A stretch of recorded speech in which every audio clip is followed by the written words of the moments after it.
Ayan, nandito ako ngayon sa PNB Macapagal Canteen. Ayan, binisita ko yung isa ko sa reseller ko dito.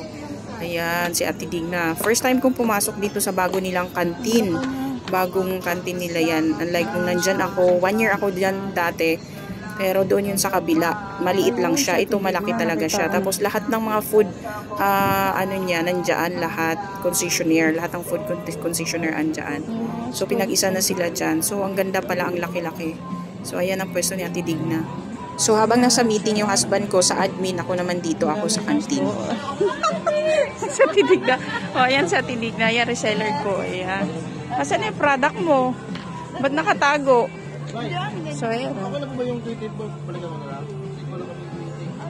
Dami na pala rito.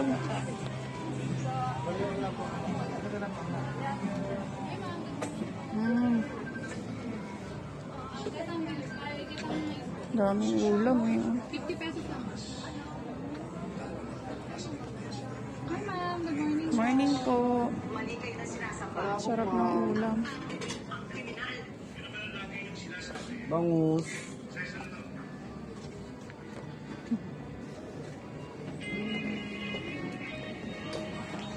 Ang lawak na ng canteen dito. Ayan, bukas na siya guys. Ayan, ang dami pang stall oh.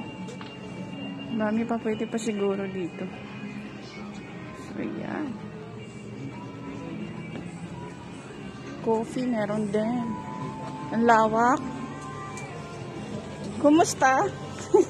Nakakatawa sa Ate Digna. Ayan sa Ate Digna.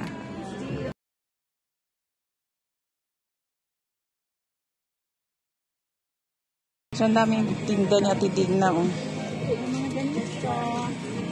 Ayan, lahat meron. Yeah. Akala ko may kasama ka ritong apo mo. Yan there.